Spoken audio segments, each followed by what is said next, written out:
Does your fears of making a mistake as a leader or your desire for perfectionism get in the way of you making effective decisions? You see, when we're frightened of making mistakes, it means that we're already limiting our learning opportunities. And when we do that, we're probably more focused on managing and avoiding risk rather than leading.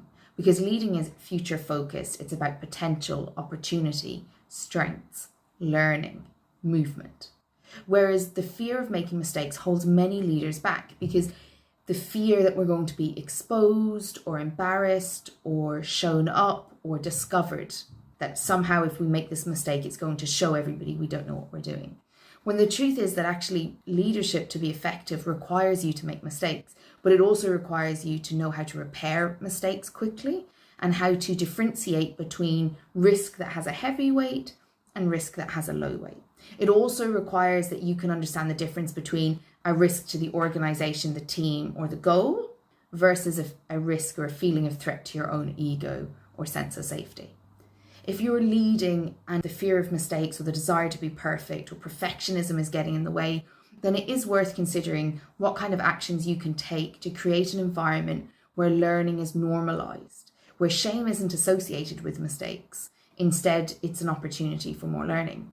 And you don't just do this because it will make you a more effective leader, which is true. It will. You will become more effective. You will make more effective decisions.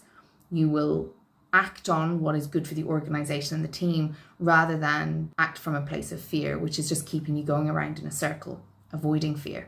To lead, we have to move somewhere. And if your main objective is to avoid mistakes and to practice perfectionism, then you're going to struggle to actually move forward. You might be busy, but you just might be going around in circles. But the other reason that this is important isn't just for your effectiveness, but when a leader demonstrates a fear of mistakes, demonstrates perfectionism, that trickles down into your team members. And that means that those in your charge, those that are working with you, will learn that it's not safe to make mistakes in this team or in this organization. They will learn that it's more important to avoid risk than it is to move forward. And that will mean that their performance and productivity will be reduced as well. So when we think about leadership and we think about perfectionism and we think about the fear of making mistakes, we ultimately are talking about anxiety and how you as a leader, or I as a leader, regulate anxiety so that we can experience anxiety, regulate it, and still make informed and good decisions. So if you're sitting there and you're thinking that all sounds really great, where do I start? I think the starting point is acknowledging that you might need support to do this.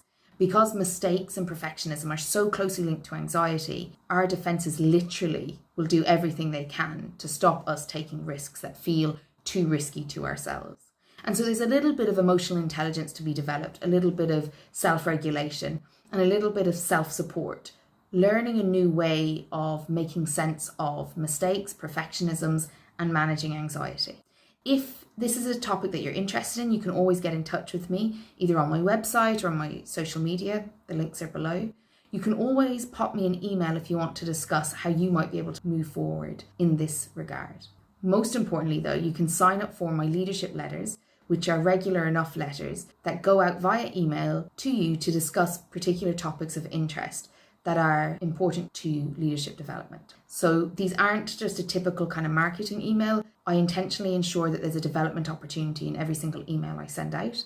And so by signing up, you can integrate leadership development into your day-to-day work by simply getting it every now and then and trying to integrate that suggestion into your work. Not all leadership development has to be an overhaul. It can also be integrated step by step in a timely manner. If you have any other questions, you can also get in contact with me. All the details below. Thank you.